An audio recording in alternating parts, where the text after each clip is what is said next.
doors of the Love Church are now open. Dear world, you name it, we cover it from the world of singles to the behind the scenes of the greatest movie ever filmed, called Marriage.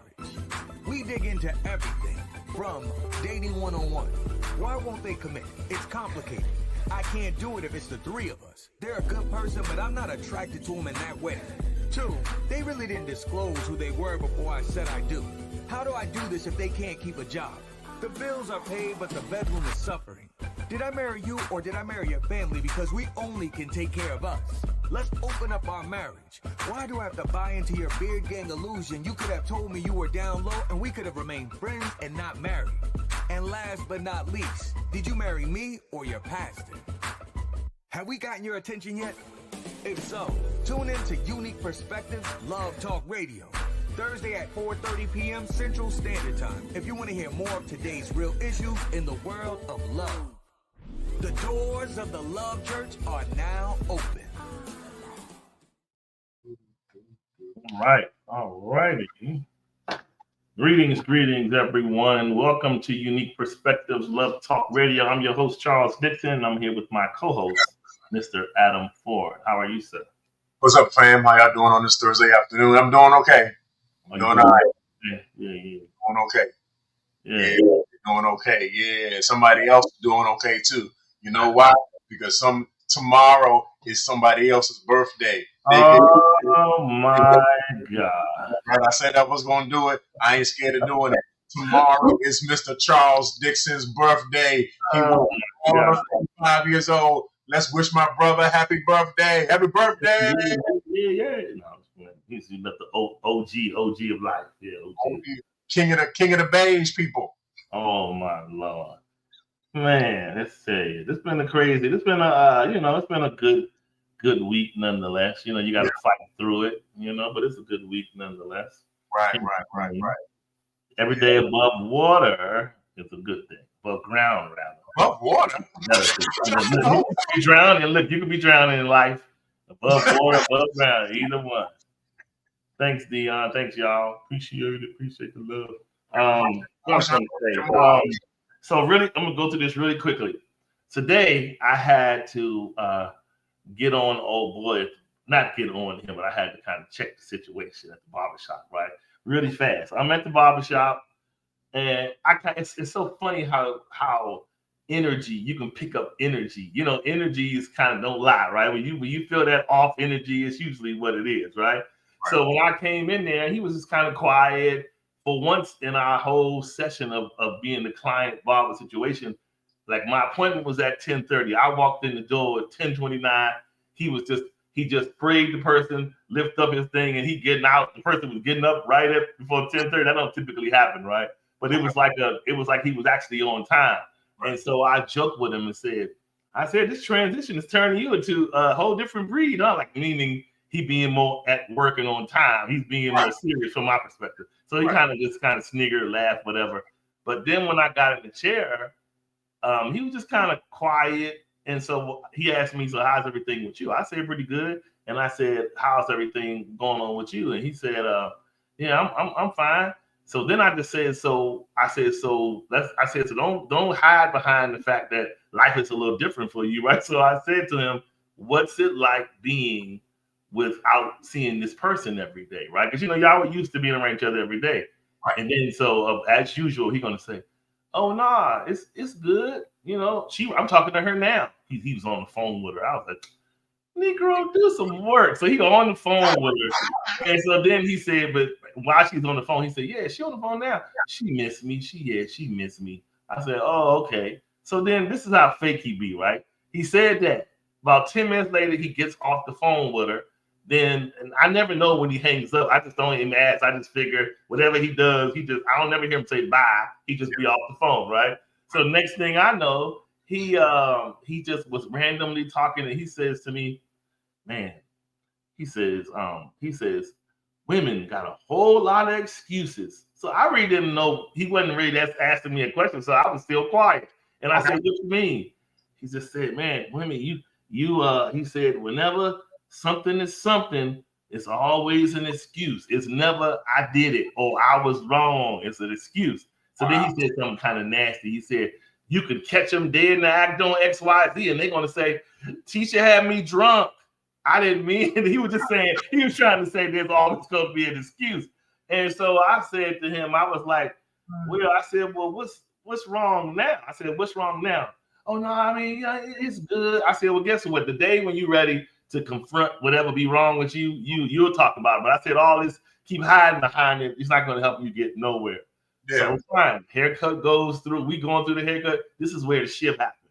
Okay. 75% near it being done. He has me laid back on the thing, and he's using the razor. He's razoring me. So next thing I know, he said, I heard this phone. I said, is that your phone? And he said, hold on. He said, hold on for a minute. So he gets to his body language starts shifting because he probably anticipating it being hurt, right? So he walks over there to the phone, and then I saw him fumbling, and I think he turned his earphones on, like his earplugs, to be on so he can talk wireless. Right. So then he turns back to me trying to get ready to start still razoring me.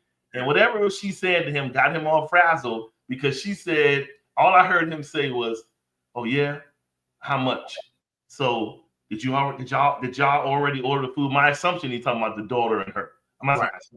Did you already order the food? And then I guess she was like saying, yeah, could you send the money? So I heard him say, I'm in the middle of shaving my customer. So can you give me a minute and I'll call you back? Right. She said, whatever she must have said was, I want you to send me them, I'm paraphrasing, but she must have said, I don't care, send me the money. And he was sitting there, he had the razor on my face, trying to grapple with her. I said, hold on for a minute. And I moved to the side. I said, put the phone on speaker for 1 second. He put the phone on. I said, sweetheart, I said, if you don't mind, I said, he's in the middle of shaving me with a razor. Right. I said, can this wait until at least I'm out the chair? Right. And then you can carry on doing whatever y'all want to do. I said, but he is a barber and he's getting paid to do a service. Right. And so she got quiet. He ain't even say nothing. So then he phoned some, I'm going to call you back, okay? Click. And he got the phone with him. I'm like, Negro, it's enough. I told him, I said, enough is enough. You ain't going to say it. I'm going to help you say it. Because this is right. Like, right. You have a job. So if somebody can't respect what you do for work, you got an even bigger problem. Like, yeah. That's crazy. Dude. Okay, listen. I'm packing that joke real quick. So check this out, right? Check this out. You mean to tell me, okay, so the lady and her daughter at dinner at a restaurant. Wherever, I think they ordered some food. Maybe they probably was trying to order it, deliver, whatever. I don't think they were at a restaurant. I think they just was trying to eat. But I'm going to tell you what I felt from that. And I'm going to let you finish. I said to myself, like, she didn't, for whatever reason, she went back home, right? And so I'm assuming you still, it's like, even from afar, you got to fork the bill. Like, seriously, dude? Like, come on, man. Like, what is this that we doing here? And I was just like, this is crazy. I'm not though, right? I'm not with you. Yeah. But you don't have your own dividends. You don't have your own funds to be able to take care of incidentals like meals while you're on this trip that I'm not on with you. You don't have enough finances. You yourself as an individual don't have enough finances to pay for a meal that you are ordering. Yes. And you got to call me while I'm on my job? Yo, that was I'm going to tell you right now, you're better than me because I wouldn't even answer the phone. And if I'm talking to you and I'm in the middle of something, I got to go. My focus can't be divided between talking to you and doing my job because guess what? If I don't have a job, I can't support you with whatever your request is, can I? Yeah. Real talk.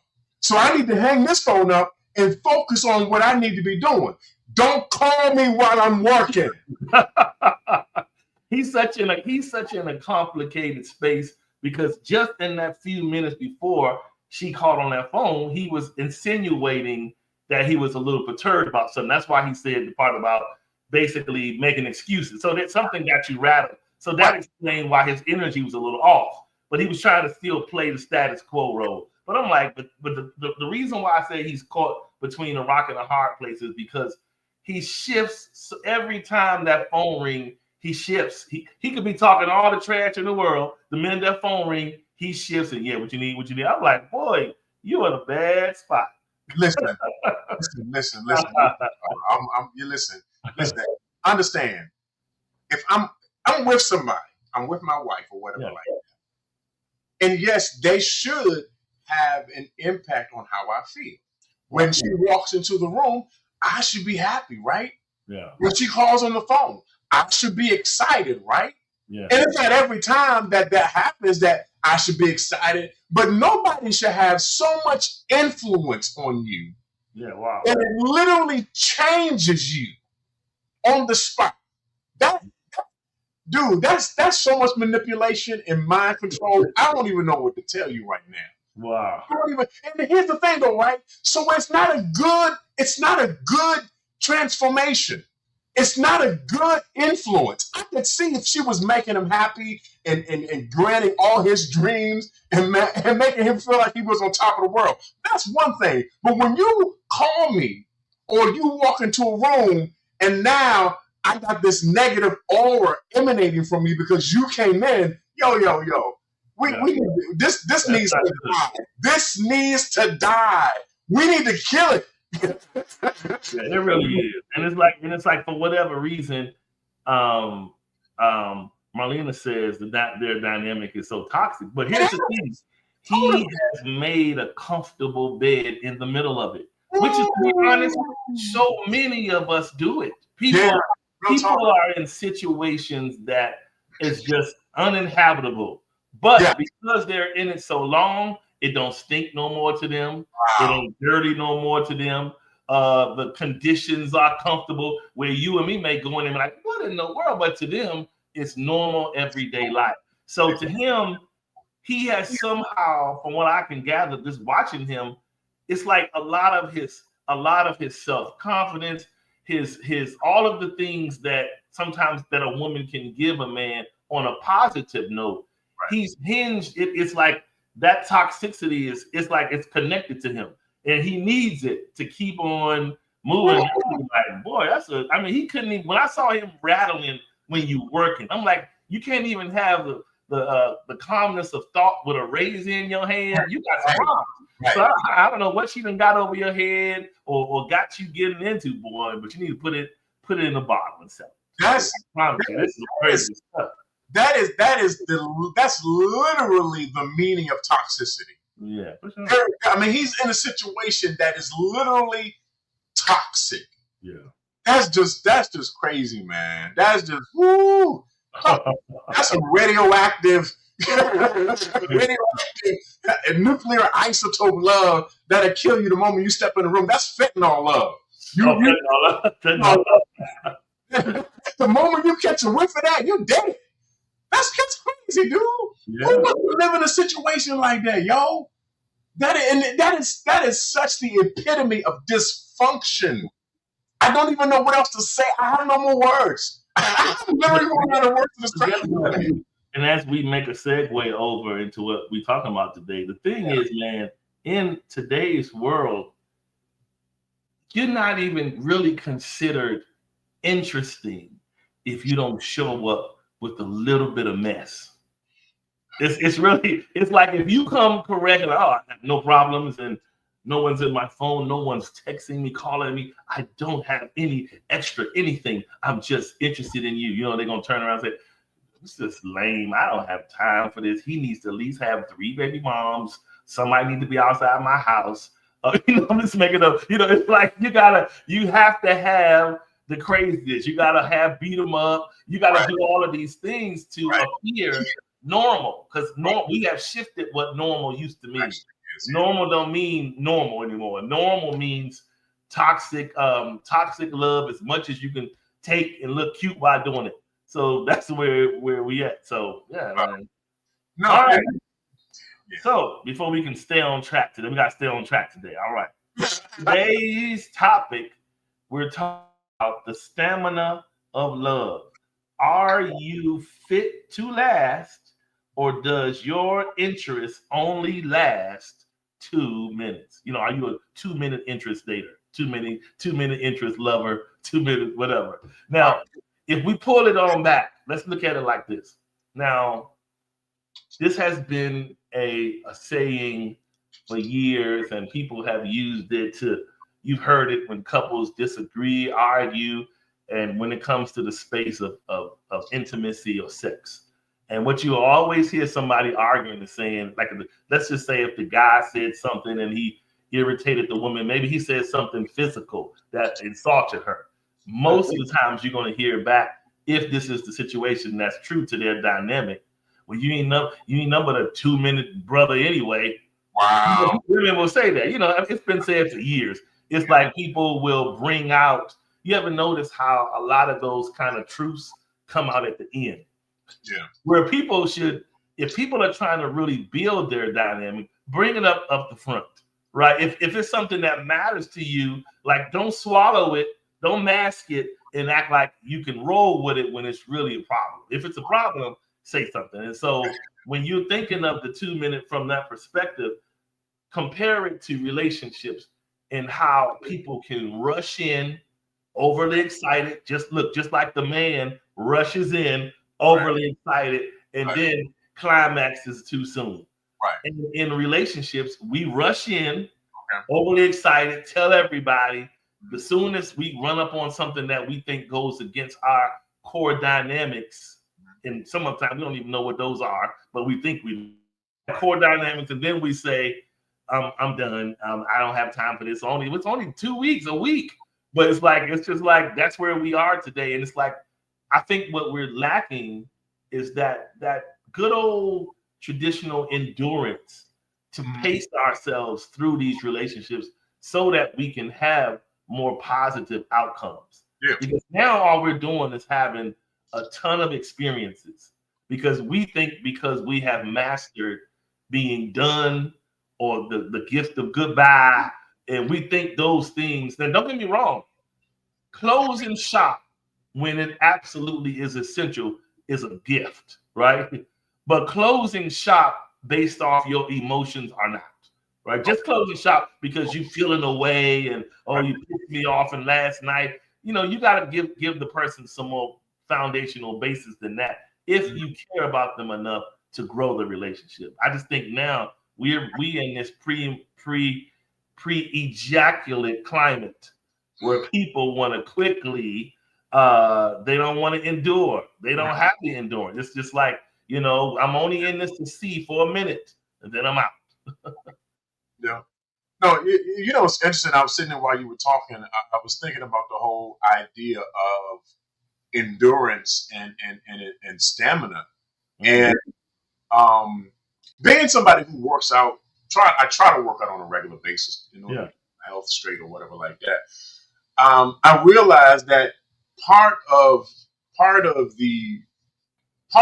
ability as people to be able to go longer in terms of doing things is to actually practice what we're doing, or to work a muscle to the point where that muscle becomes strong enough to be able to go longer than when it first started out. I'll give you a good example. So, you get on the treadmill or you run on the track and you're walking around, and then you pick up the pace and then you run around and you might be able to do it. You might be able to run for maybe a minute or 2 or 3 at the beginning, but then the longer you do it, the more you practice it, the further you can go.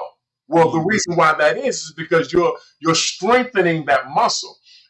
That muscle, and specifically, is the heart muscle.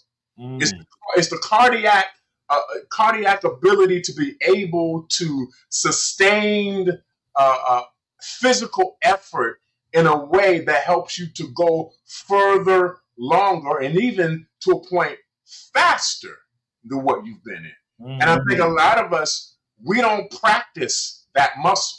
Yeah. We don't exercise that, because the only way to strengthen that muscle is through regular exercise, right, on a regular basis. Yeah. That you strengthen that muscle to the point where it becomes stronger and stronger and stronger, like lifting weights. Yeah. You start out with a little bit of weight. And then you increase that weight, the stronger you become. And the stronger you become, the more you increase that weight. It's the same thing with relationships. It's the same thing with commitment. If you never exercise your commitment muscle, if you never exercise your ability to be able to endure hardships as a good soldier would, then you aren't able to survive the various situations and circumstances that would arise in your life that will cause you to faint at the first sign of trouble, because you don't know how to endure, because you've never been made to endure. The word endure implies the ability to have some capacity of long suffering. And when I just said that's long suffering, a lot of y'all just tuned out because you don't like to suffer. Well, the reality is, right, it's definitely not long and definitely not suffering. But the reality is that when I'm working out, I am long suffering with my body. I'm putting my body in a stressful situation in order to make it stronger, so that when real stressful situations come through, I know what my body's going to do because I've already practiced it. And again, as far as relationships are concerned, we don't know how to suffer long in relationships. Like Charles said earlier, we are 2 minutes and under. You know, but if you think about it, Charles, if you think about it, that's kind of where we've been headed, because social media has shortened our attention span to the point where we can no longer watch an hour-long program. If it ain't under 5 minutes, and for some of us in relationships, if we haven't, if we don't reach our relationship goals, it's on our vision board that we clipped out of the magazine. If we haven't reached that spot, then I'm out. Wow. Relationships don't endure like they're supposed to. You know why? Because the people who are involved in the relationships don't know how to endure. Yeah. We're so quick to run. We're so quick to hide. We're so quick to retreat that we haven't had the experience to endure what we're supposed to endure in relationships. Yeah. And like you said, most people nowadays, if they're honest, your vision board is your timeline. That's the vision board. People, not back in the day when people would get together and have a goal party where they come, yeah, that's a good thing, and you encouraging each other and you putting these goals up there. Nowadays, let me look on there. Oh, look, I like that, and put that on my goal board. Just look to see it across your timeline. And so, like I said, we are in this time. You brought up something else when you were talking about, like, think about it. You know how they tell you about like the new ways of eating by eating in portion control. Right. So what's happening online is you're seeing all of these companies that are offering you these web AI sites where you can convert your long suffering videos into short clips. Okay. So what that doing is teaching people to only have tenure for something short. I need you to hit the point, hit it hard, and get out. I don't have time to endure the other things that will explain what worked up to that sound bite. Right. Forget about that. I just want to be immersed in that moment and move forward. And so I think that's how we are tolerating people that come around. It's just like, people are, there's so many other ways we are being engaged. Like back in the day, like you said, you didn't meet people just every day unless you just went to a club every night, right? Or somewhere where you knew people were. You might saw somebody on a bus, on a train, randomly, maybe on your lunch break, but it wasn't as rampant as it is now. Yeah. So people are doing, like, it's almost like we are being our own judges on The Voice and American Idol. We got all of these contestants that want to win, right? But they're coming on and like just like on American Idol. Oh, thank you for your time. We're not working developing nobody. It's either you come with what we think is going to be the package, or you don't. And that's kind of how we are in real time. And I kind of feel like we look back at our parents and grandparents, and we kind of overlook the fact that even though it was a long time ago and times were different, technology were different, those principles still were the same, right? Just to let's work through these things and let's ride it out. Nowadays, we feel like because it's a new day and time that we should have those 10 years with relationships in marriage should be redefined by now. And now we shouldn't have to, I'm not going to hold this out with you. I'm just going to deal with you for a little bit. And guess what? If I feel like I can't do this, I'm sorry, I'm going to the divorce lawyer. And we out, right? Or I'm leaving you alone in the relationship. We don't want to fight for nothing, because somehow we have fooled ourselves to think that behind every piece of dysfunction within our relationship, on the other side of the mountain is somebody sitting down there with flowers, plane tickets, outfits, clothes, all of these good-looking, 7 feet tall, all these things waiting to be like, I'm glad you were done over there. Now come over here and get with me. I know I'm too good to be true, but I'm here just for you. That's right, too good to be true. But people don't understand. Most of the times when we date people, now this is the ugly truth, Adam. When we get to meet people that we really like and we call ourselves dealing with them, 9 times out of 10, you have finagled them from somebody else. I don't care what you heard. I don't care what people tell you. I am single. No, you ain't. 9 times out of 10, there is someone you are allowing access or going to them, and there is an exchange. Now it's up to you whether you accept it as being a label or not, but it is a relationship. Okay. And people just, good people and fine and great and wonderful and all these people just are not sitting out here waiting on a carousel for you to offload and come in your life. Right. They're being taken. People are being manipulated, finessed. Let me show you the grass is greener over here. Come over here, and we are then offloading those people we had relationships with because we think this is new and shinier.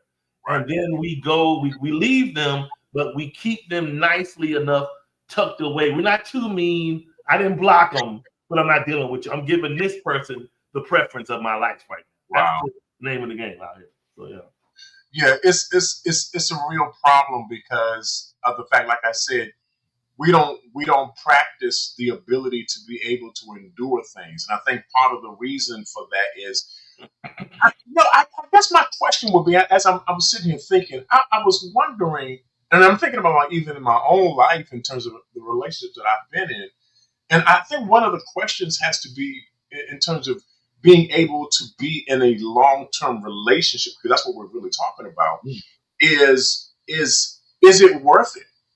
Oh. Is my relationship with you, my connection to you, what we have in our relationship, is it worth it? And I think sometimes we have a tendency as people to throw each other away. We don't see the value in staying with somebody because we're so intrigued by the newest, shiniest thing that comes off the block. Right. And because it's just as shiny and as new as it is, we reject the thing that we have in order to get the newest, shiniest thing. Yeah. You know, it's like when Samsung or Apple comes out with the newest phone. You know what I'm saying? Now, here's the reality, right? So the newest phone is only it's a newer version of the previous phone, but in all reality, it's iterative, which means it's small changes, small, minute, almost changes where you're not even able to gauge or measure that it was actually a change, but it was a change, and it's iterative. It's not a major thing, and I think sometimes we become so enamored with the newest thing. Yeah, because it's new, that we don't consider what we've already had. But my question, to go back to my question, I have to, if I'm going to endure with my wife, let's put it like that. If I'm going to endure with her, then it must mean I see value in her. I see value in my relationship, which means I'm willing to endure whatever the issues that we have. Right. which also means two things. One, I have to have the ability and the capacity to compromise, Wow. which means I'm not going to always be right. She's not going to always be right. Right. And somewhere along the lines, there has to be some middle ground for us to come to and agree with that this is the way we're going to work this out. But that's only possible if we find value in each other and in our relationship. Here's the other word. And I'm about to cuss real bad, and I'm about to mess some of y'all up. I know I am. I'm about to mess you up real bad with this word. But I'm going to say it anyway. A lot of us, men and women alike, are not submissive. Mm. We don't like to submit to nobody. We are a law unto ourselves. We do what we want, when we want, how we want. As I like to joke with my wife on a regular basis, I'm a grown man. I can do whatever I want, how I want, when I want. But then I tell her what I'm about to do. You know why? Because I'm submissive. Wow. Yeah. And it's not a bad word, y'all. Y'all need to understand. The submissive part in the New Testament that Paul talks about wasn't just for the wives to the husbands. It was also for the husbands to be to the wives. But watch this. I'm gonna go Sunday school on you. So the submission part of the wives to the husbands was based on the fact that if a wife is submitted to her husband, that means her husband is submitted to Christ. Yeah. Y'all don't want to be submissive. Because if you were really submissive, you would know how to endure in a relationship. Yeah. Yeah. But you know what I think we've fallen in love with, Adam? We've fallen in love, in my opinion, with today's world affords us the ability to constantly reset. So every time we have, like I said, we have a bump in the road, or I don't like the way you said what you said today. I don't like the place you took me to eat yesterday. Let me go on and reset. Now, here's the thing about this. Everybody think about your phone, your iPad, maybe your laptop that you've used for years, right? So obviously you have some important data in here, right? So we all know it would make no sense to constantly go into your iPhone if you have one and constantly reset your phone. Yeah, if you constantly reset your phone, it even has that thing that'll tell you if you erase and reset, you lose your data. Yeah. So what people have to understand is when we keep trying to go and reset because we don't have the stamina, you lose something. You're not just because we can get up, and yes, there's always another face, another woman, another man that's there to give you a shot or entertain you. But here's the thing, what we don't do. When you constantly reset, you never take the time to sit and address why you need to reset. Right. We don't. All we're doing is going from person to person, and we're not, like many of us will say in a minute, well, I don't have time for this. I want to be married, or I want to go over here and do this and do this. And those are all great, men or women. Those are great goals for anyone. But if you are playing musical chairs in love, something you're overlooking is that I'm missing something. Because if I'm a solid person like I feel, this should have happened long ago. Right. And the fact that it is not, there's something telling that I'm overlooking, right? And I'm saying that to say, instead of us being so quick to push the reset button, change our outfit, and go back out with a new hairstyle, we need to go and look, men and women, and say, listen, I haven't been showing up well. I've been keep saying I'm gonna do this, and this is going to be this in a relationship, and it's not showing up. So I'm gonna take that as an action item to address myself and try to figure out what's happening and why this is going on the way it is with me, so that I can be what I need to my partner, and we could have longer, fulfilling relationships, and not just these quick hits where I enjoy you for a moment until we run into a bubble and then I'm done. You understand what I'm saying? Yeah. No, but you know what? No, let's be real about this. And I'm gonna come from a married person's perspective. Okay. And let's see if y'all can ride with me on this one right here. So if we're all being honest, we're all keeping it a buck. Being married doesn't mean that the person that you're with is always the treasure and the joy that you started out with them being as. Yeah. That often, not as often, but often, sometimes you not always seeing eye to eye. Sometimes, for whatever reason, your disagreement, y'all don't resolve it. And so you go to bed with the disagreement on you.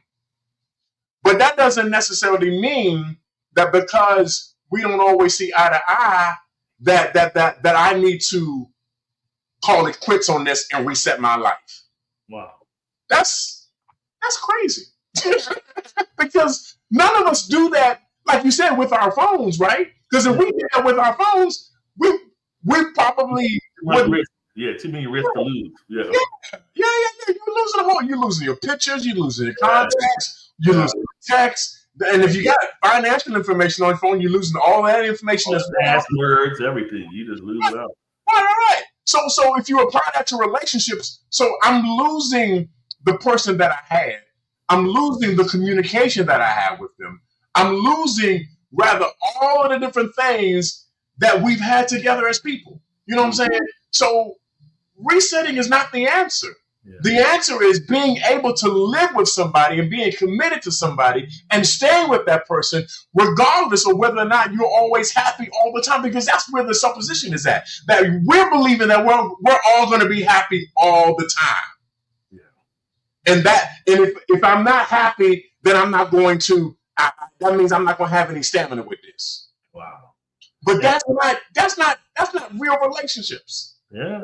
And another thing we're running into, once upon a time, we used to have, in every marriage or relationship, once upon a time, you've always had people who got into arguments and said to themselves, you know what, one day I'm going to leave you, whether they were joking or serious, right? And there was a subliminal line between their comments and their actions. Nowadays, it is people will say they'll get an attitude in something, and there is no more hedge line between the thought of leaving and your alternatives. Like today, we are aware of too many alternatives. So we can turn on a dime. Listen, any web page we're affiliated with, any social media streaming service, any platform. If anywhere somebody can say something to you, you're not oblivious of it, right? Somebody may try to something. Let me give you a perfect example. Okay. On my music page, right? This made me laugh. Well, I don't even hardly check it. It's like, 'cause I don't really go. I'm not recording new music or anything, so I don't really go over there like that. But it's a music page that I have where people can sell it, buy it, whatever, share, listen to it. So I got an email last week sometime telling me, oh, it's been a while since you addressed your subscribers, blah, blah, blah, whatever. So I said, let me look over there. So I looked over there. It's so old. It got all these old pictures, old everything. So I'm looking over there. I'm like, what is this? I looked, it said, you have messages. Now, this is a music site. Okay. So it ain't no dating site, nothing like that. Everybody on there is independent artists or whatever the case. So I looked and it said, you got messages. So I look in the messages. I love this song. And this is this and this. Oh, can you get something? Then a message too. Are you going to come out with new music? Please hit me up in Ohio. I'm just like, it was just this list. And I said, this is the culture we in, right? We are in this time where it's like everywhere you turn, somebody gets a glimpse, you post a picture, whatever you do, videos, you out with your family, somebody looking, and then somebody is bold enough to go in the message. And they go in the message, and then here you go. And now it's like, oh my God, like how do I approach this? Do I ignore them? And people ask themselves, do I ignore it or do I? Because people, if people are honest, sometimes somebody will get you with the, oh, good morning, you are so and so. If you're a woman, maybe, and the lady, even she might have a man or a husband. I'm fine, thank you. Worst thing you can do is give interest an inch. Yeah. Whether you're a man or a woman, let's just be honest. I've learned this from trial and error. The worst thing you can give interest is an inch. Because when how a man thinks, if you're a woman, that he knows that he's seen you advertising your man, he's seen you advertising your husband. If you say anything back to him, he like, oh, watch this, I can get that. That's the first thing, if he's thinking, oh, well, she was weak enough to respond. Right. So I can be wise enough to finesse. And so that's why you do better to just not say nothing. And like I said, even us men, we can be silly and be all, everybody likes a compliment, women and men, you like a compliment, but you got to draw the line. And if you know that falling for that compliment is going to take me over the edge, potentially, then you don't even need to entertain it. Don't even say nothing. But when you say something to anyone, you give them legs. And if they got legs, they're going to crawl and continue to try to get at you. You know what I mean? Yeah, well, that kind of goes back to what I was saying before about us being so enamored with the newest shiny thing. Because the newest shiny thing will show up in your DMs. The newest shiny thing will show up on the train while you ride the train. The newest shiny thing will show up in your life and try to distract you away from what you need to really focus on. Yeah, and I think that's what we need to be really guarding ourselves against. That the fact is, I'm not going to leave what I have in order to run after you, because what I have, I see the value of what I have. For sure. I'm not willing to give up the value of what I have. I'd rather exercise my stamina in what I already have than to try to figure out what you're trying to do. Because I don't know you. Wow. I don't know you and you don't know me. But you need to get to know me. I can show you better than what you got. Yeah, I mean, over here the grass is green. But that's usually the skill. Yeah. Listen, they so bold, they'll be like, well, are they doing that for you? Because that's how I do over here. You doing this? Because that ain't my story. I do this. And you just be like, look, just don't even say nothing. Because that goes back to what I was saying about the value of what you have. Yeah. If you don't understand, if you don't understand the value of what you have, then any Sally come lately, Johnny come lately can come into your life, show up in your DMs, and have you following after them. When all the while, the more important thing, the more valuable thing, you already had it in your hand. You know what I'm saying? But you didn't know that you had it. You didn't know that what you had was more valuable than what you're going after. You know what I'm saying? And I think a lot of times we sell ourselves short because of the fact that we think that the grass is greener on the other side, which means I don't have to have stamina in this relationship. I don't have to have endurance in this relationship. Let me go on to this next thing. And you know what though? So here's the thing though, right? So it makes me think, when you talk about this, the stamina of love or having stamina, it makes me think that we think that all relationships should be easy. That there never should be a hard time we experience while we're in a relationship. We should never have any sorrow. We should never have any frustration. We should never have any disappointment. That everything should be happy-go-lucky, Kool-Aid comes out of my water faucet type of relationships that we're in. You know what I'm saying? But if I'm being honest, Charles, the reality is that relationships take work. Huh? And sometimes, Bruce, sometimes relationships are hard. Yeah. And I think that's the thing that we're trying to avoid with this. So the first moment of hardship in our relationship that shows up, we out the door. Oh no, that's too hard. It shouldn't be that hard. Really? You ain't put your time in. You ain't done no tilling. You ain't done no sewing. You ain't done nothing. You just want it to all come easy to you. You don't want to make any type of investment in this relationship. You think it should just come easy. Wow. Come on. What we're really talking about? What we're really doing? You know what? Oh, wait, I'm sorry. You can finish. No, go ahead. I think what we're not doing today is, if we're honest, I don't think we're believing enough in the finished product, like in the product that we're supposed to be running after in that other person. We don't, something in us is just not believing. Like, perfect example. I don't know if you've ever seen that movie Tyler Perry did that had Taraji P. Henson called Acrimony. In that particular movie, she was, she had kind of met this boy as they were like teenagers. They were like in boyfriend and girlfriend. And back then, he grew to have, like, in his mind, he was a little entrepreneurial kid.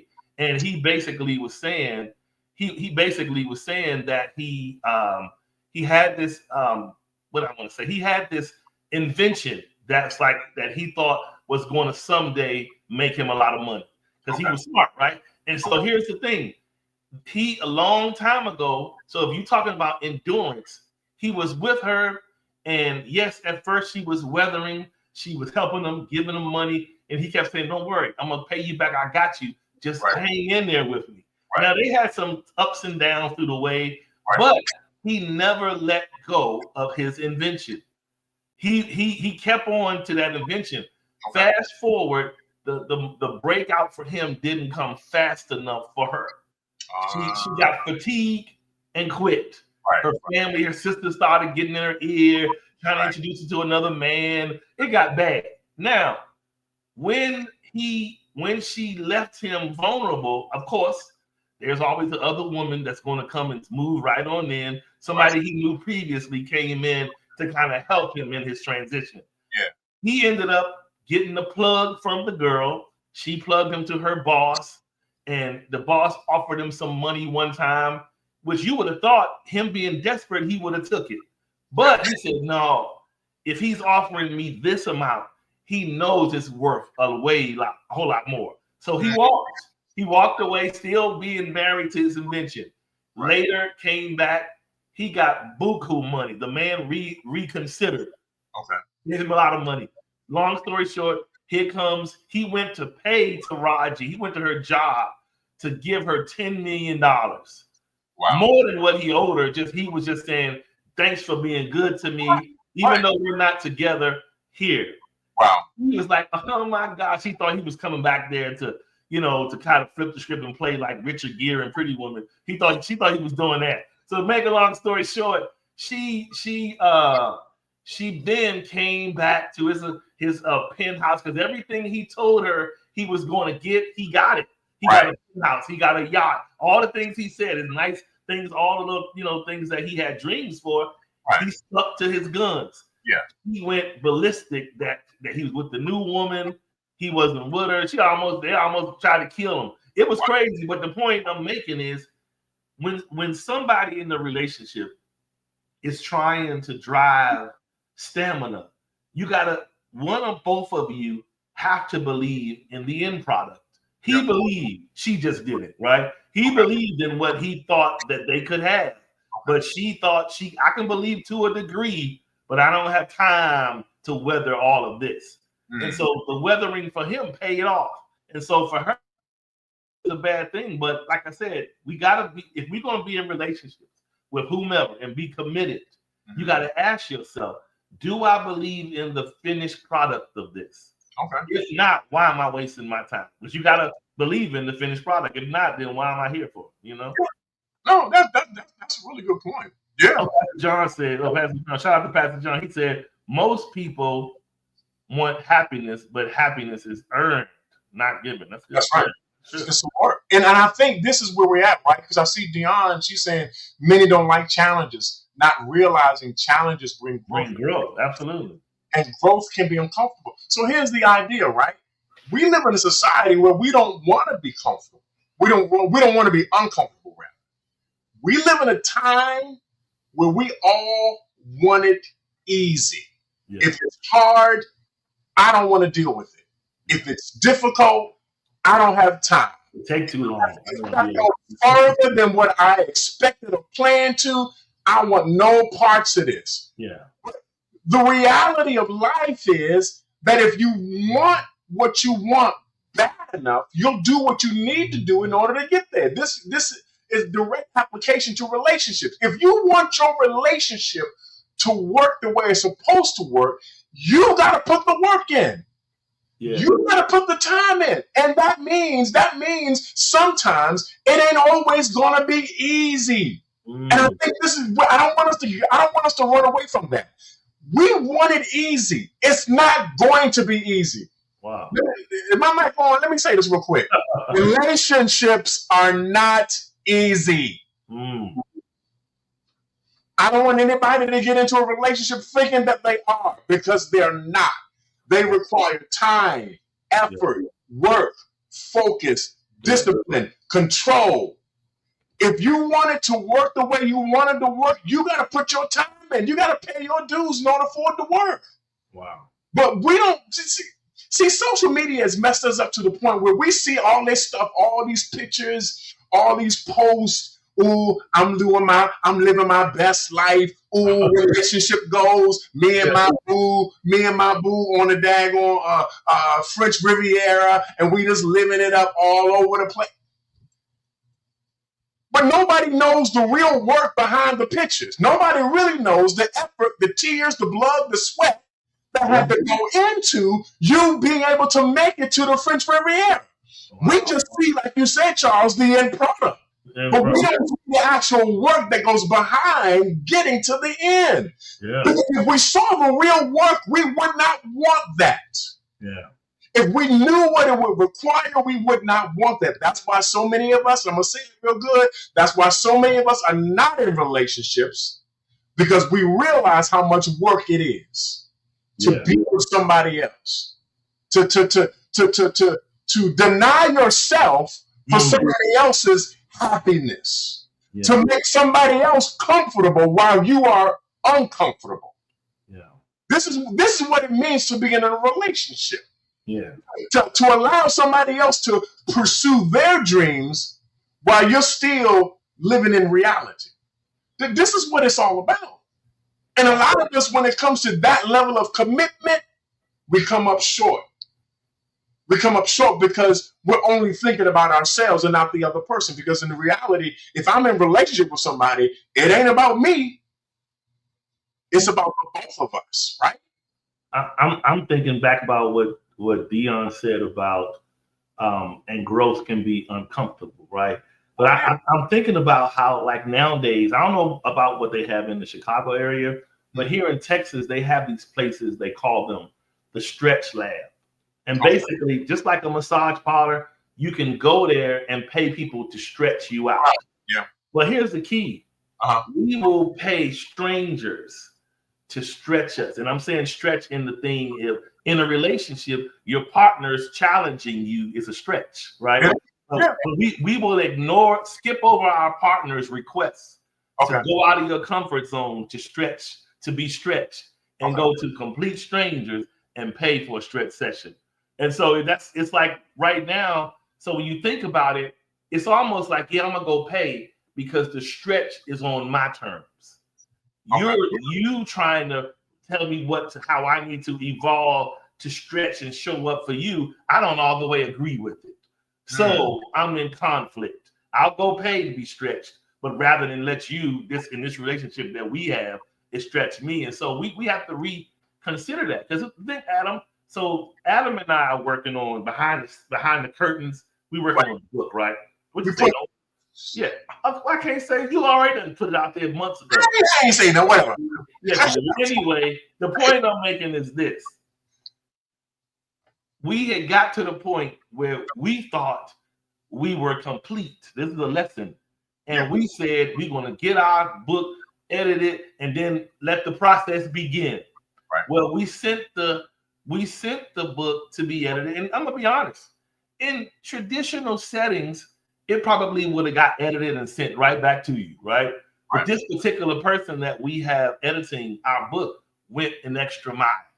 And I believe they went the extra mile because they saw more in what we were writing, right? The overall bigger. What I'm trying to say is they saw the potential finished product. Right. So I'm saying that to say, then they came back with their editorial notes. Yeah.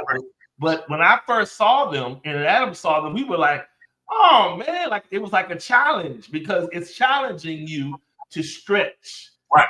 and to endure and to hold on to the vision that the person you trusted it with. So the point is, when I saw that, but in the end, as much as my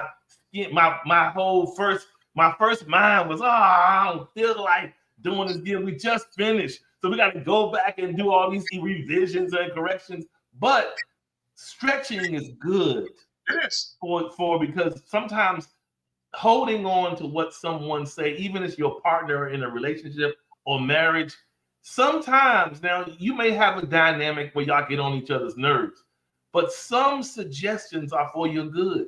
Yeah, they You are. have to just be fortunate enough to gravitate to the one that's healthy for you, not spit out the bones and get the meat that what you need for something to help you evolve to be better, not only for yourself, but for the relationship. So, like I said, I took that as a learning moment because as I'm going through those revisions and completing the ones, it gives me a sense of satisfaction that I actually didn't take the shortcut. You know what I mean? So that's a good thing. Yeah. No, because I mean, yeah, just to add on to what you talked about the stretching and the fact that the editor made recommendations as to what should stay in, what should come out, what you should expand upon. Yeah, relationships will do that to you, and I can tell you, if you're in a real relationship, there are going to be some uncomfortable moments where you're going to have to literally be stretched in terms of your ability to accommodate what has been asked of you. There are going to be moments where you're going to be put in uncomfortable positions. That's what stretching is, right? Yeah. Well. To be in an uncomfortable position. And when you but when you do that, so again, I try to work it on a regular basis. And one of the things that's recommended is that you stretch before your workout, but you also stretch out after your workout. And the point of this is to lengthen the muscle, to relax the muscle, to allow the muscle to, I guess, quote unquote, breathe, so that it has a lot more elasticity. Because if your muscles are so hard and so rigid, then you're gonna hurt yourself in the process. So stretching promotes your ability to be elastic, to stretch beyond what you would normally be able to do. Well, relationships work in the same way. Yeah. That whereas if at one point you would not have considered this particular thing. At one point you would have completely shut it down. But now that you're in a relationship that you find value in, now you're stretched to a point where, oh, well, since I love this one the way that I love them, let me accommodate them in this way. And in my accommodation of you, I stretch myself to make myself in such a way that helps you do what you need to do. That's what stretching in a relationship really means. And again, let me just go back again. It's not necessarily all about me, but it's all about the person that I'm with, making sure that they have they have what they need in their life as a result of what I'm doing for them. You know what I'm saying? So I challenge us, for those of us who are in relationships, are you being stretched enough, or have you become complacent where you are? Are you being challenged enough, or are you just going along with the flow? Wow. What's up? Yeah, because think about it. I remember back in the day when I used to run track, it was said to us to, like, even though we young and we have talent, so to us, the minute we hit the track, we ready to run. But the first thing the coaches would say, go over there and stretch. That's and right. They said stretch because if you didn't, you'll catch a cramp. That's right. So in relationships, if we don't allow ourselves to be stretched, cramps will occur. And cramps within relationship is uncomfortable. Oh yeah. Then so somebody gonna start yelling about this. This hurt. Why aren't you doing this? Well, did you stretch? Right. Are you ready to be stretched? Did you? We know we both supposed to stretch. Did you do your portion? I did mine, or we need to do them together. But stretching needs to occur. And it's like you said, it is uncomfortable.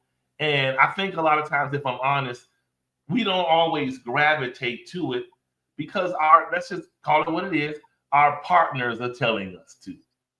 I can see if we sat in front of somebody and an unbiased person said, I think you need to stretch more, Adam. I hear what you're saying about Maria, but it sounds like Maria's doing most of the work and you're not doing anything. No, I'm just kidding. But anyway, I'm just saying, like, you just need to. When we hear someone say it, then it's like, you know what? I ain't necessarily like that, but maybe I'll sit back and put that in my toolbox and consider it. But it's something about partners telling you what to do. And when partners tell us what to do, we take on this thing to be like, so you think you above me to tell me that?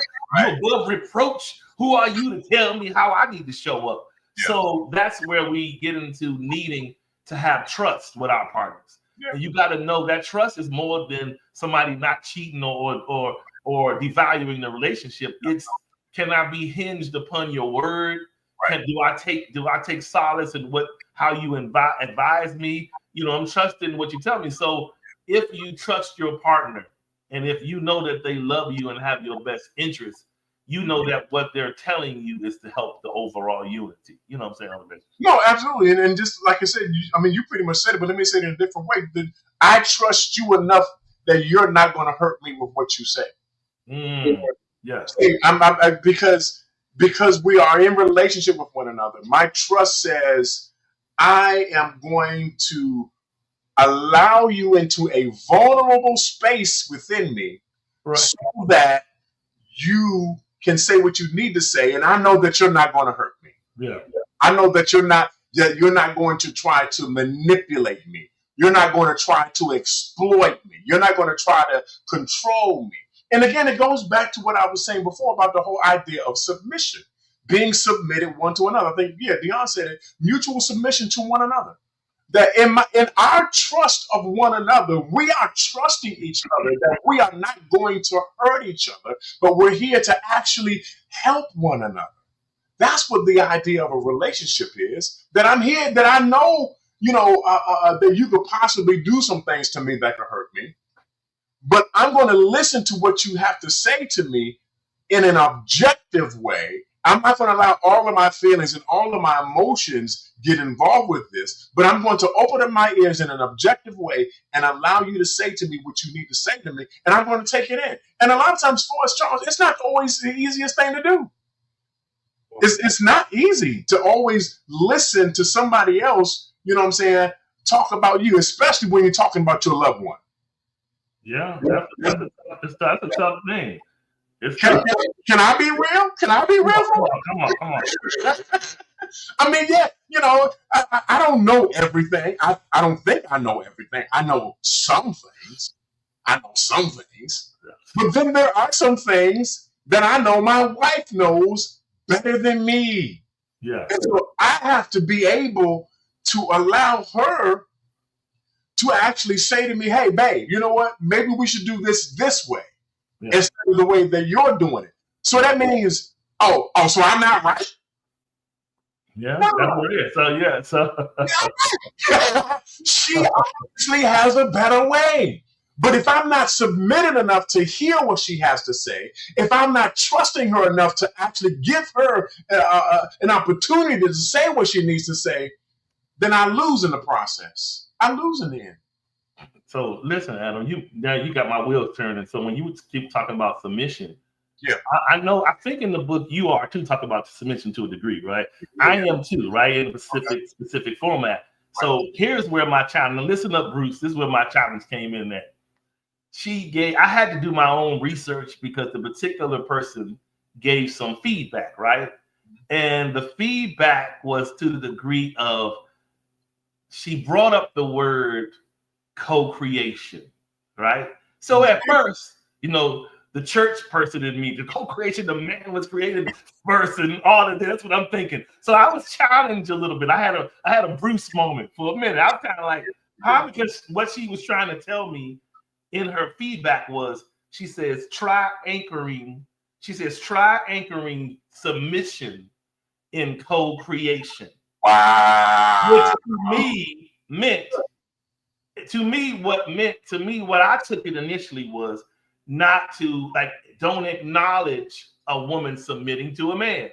That's kind of where I took it. So I was kind of like, But anyway, because see, I'm not a preacher of making somebody, you bow down and submit to me. But I do feel there is an unspoken language, an unspoken way that we treat one another that spells that out, right? So when I looked up that definition, it says, in relationships, co-creation means partners working together to build and shape the relationship rather than one partner dictating its direction or nature.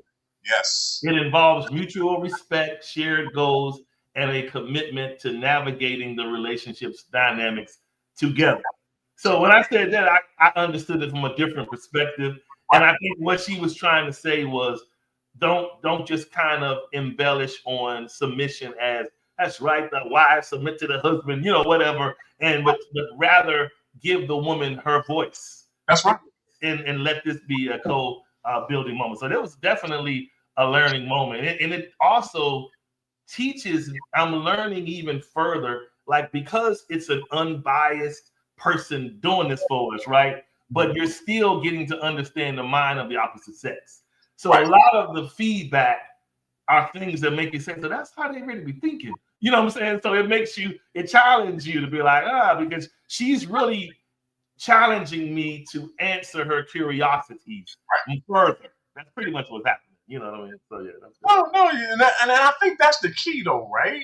Again, within relationships, it's important that we understand that this is I'm gonna use this word, it's a synergistic operation, which means we are both doing what we need to do in order to make this situation the best it can possibly be. That's it. We are working together.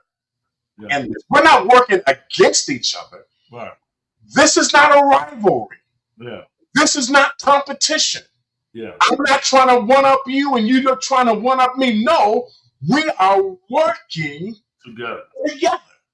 Now, mind you, there are differences because we are different people. Yeah.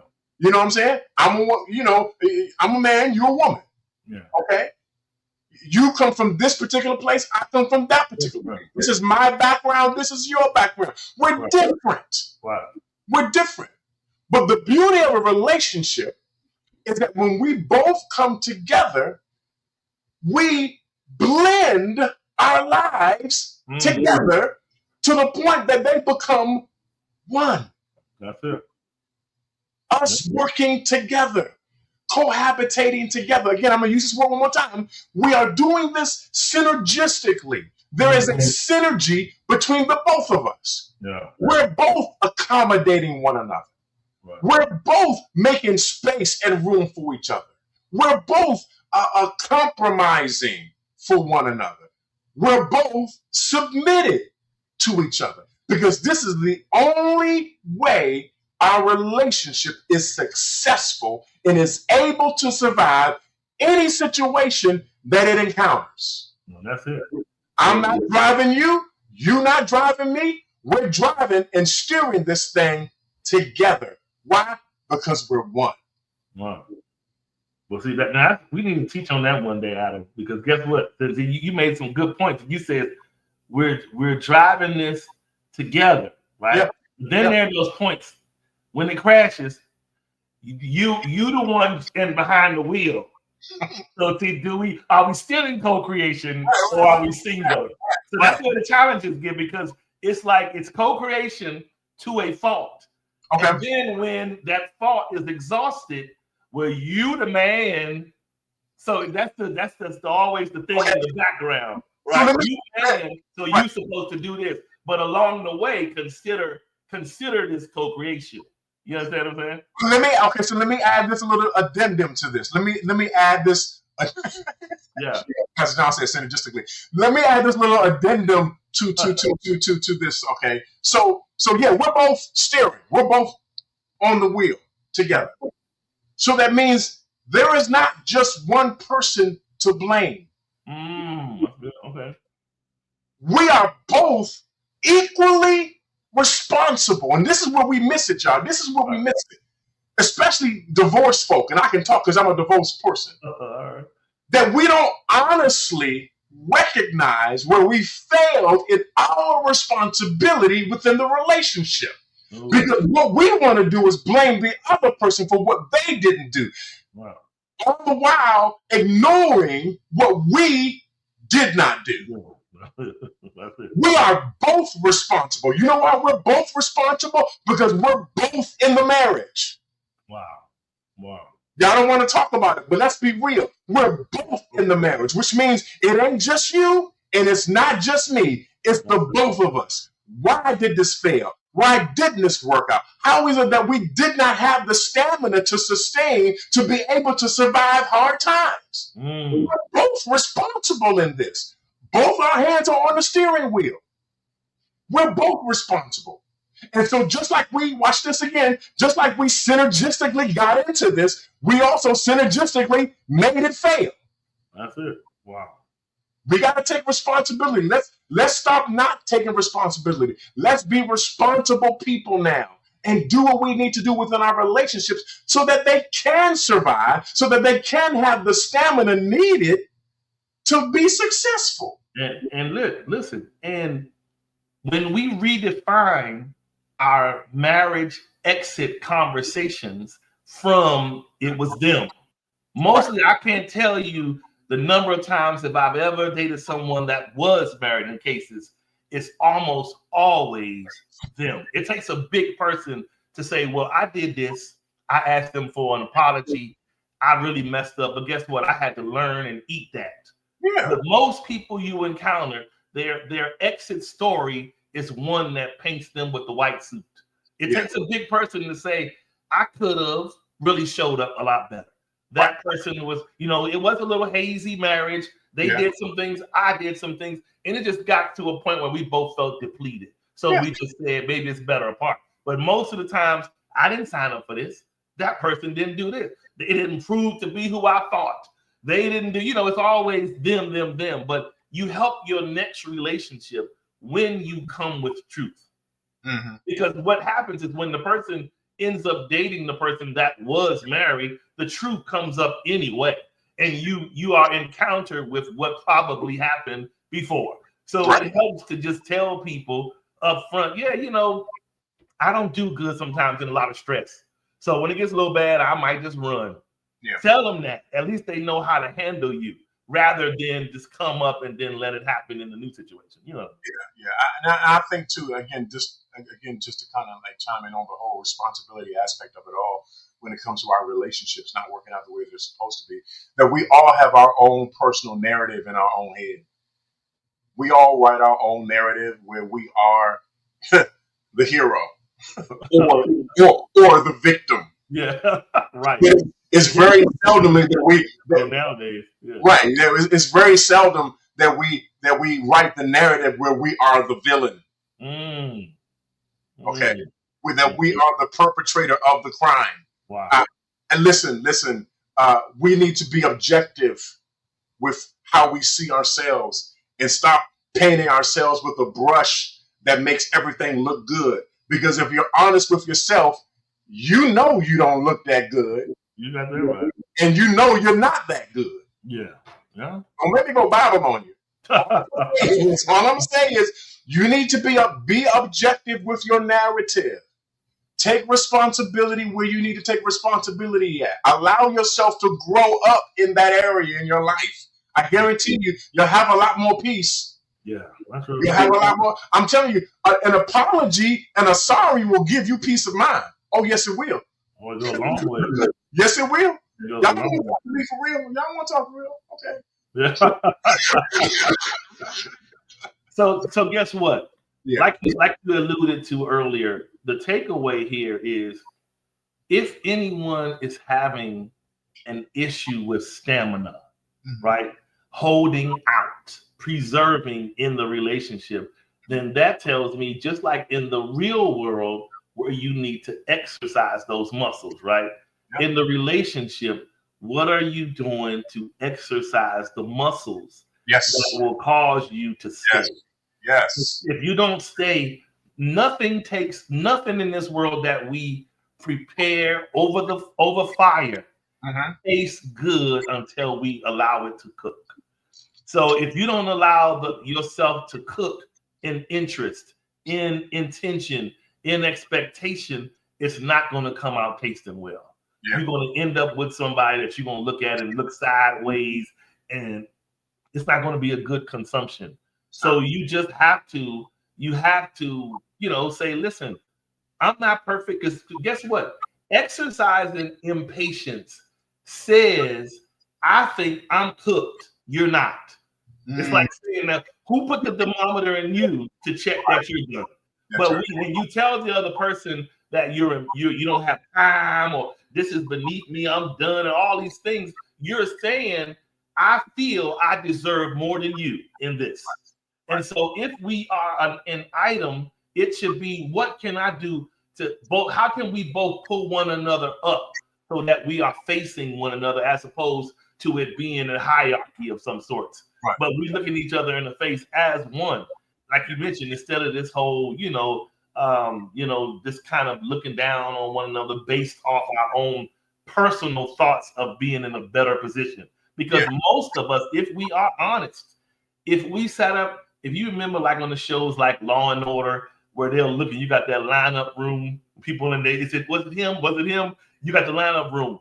If we had a lineup room and it was all the last 10 people we were involved with, and they just sat behind it, gave all of them the mic and say, give your account, you're going to hear some consistencies.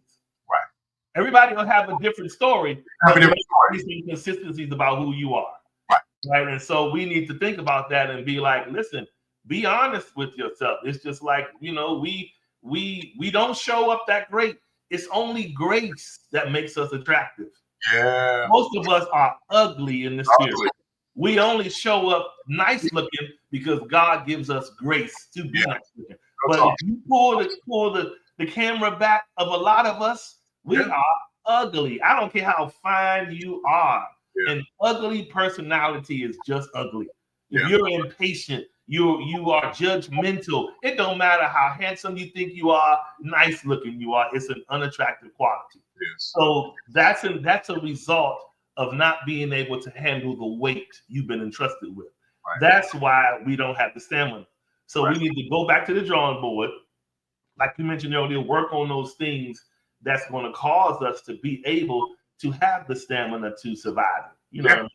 No, you're absolutely right. And again, just to hammer this point home again, you have to exercise your endurance. Otherwise, your endurance will never grow. It'll never grow, and it'll never become what it needs to be, so that you can continue in the relationship. You know what I'm saying? Because if you have short endurance, good example. So if you're overweight, and I'm a little overweight now, and I realize climbing the steps, hey, by the time you get to the top of those steps, you ain't showing up. You're out of breath. Right. You're not completely out of breath, but you suck it. What's going on there? Yeah, you suck it in a little harder than what you should be. Right. But if you do what you need to do, if you start that walk, get on that treadmill, and start working out that heart. Here we go. It's your heart. You need to let your heart grow in areas that it hasn't grown before. You use that heart muscle. Use that heart muscle in a way that will promote positive growth, so that when hard times come, your heart doesn't give out. You know what I'm saying? When the hard times come, your heart won't give out. Why? Because you practiced endurance. You exercised your endurance in a way to strengthen yourself so that you can survive the hard times and make it onto where you're supposed to be. That's good stuff, man. Well, listen, people, we appreciate you guys for tuning in today to Unique Perspectives, where we talked about the stamina of love. Are you fit to hang in there? Or basically, are you a person of 2-minute interest? So you gotta assess yourself, because guess what? Even like, just like in real life, the 2-minute person don't want to be the 2-minute person. Right. Who wants to be in a position for your spouse to be like, oh no, you hear him on the phone, you come home from work, Is he there? He can keep his 2 minutes off at work. Nobody want to hear that. No man ever want to hear that. You don't ever want to come in the door and hear your wife comfortably telling some friend that. You're over at that point. So the point is, just like we all know, a person know where they show up good and where they don't. Right. So it then becomes a personal thing to say, there got to be some ways I can work on this so that I'm not this short-term person in a relationship. So what do I need to do to embellish this more so that I can grow and show up better? So that's all, let's take it from there on tonight. And again, we will see you guys, God's willing. Let's see, what's next Thursday's date? Is that hold on, let me make sure. I know the phone will be live at some point. Yeah, I think next Thursday is the 4th is that Friday. It's next Friday. Okay, so next Thursday will be good. Okay, and we'll knock that out. And same time, 4:30 p.m. Central Standard Time. In the meantime, we will look forward to seeing you guys again. All right, thank you. Maybe.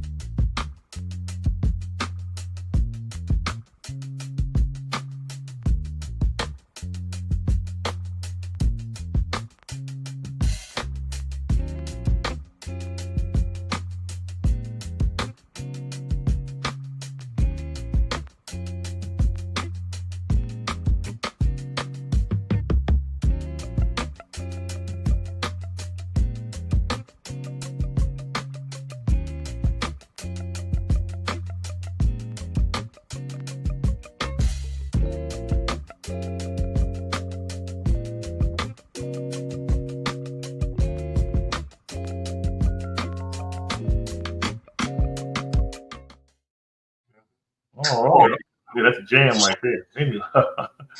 No, but this was good. Like I said, we take away everybody take away your action item from this.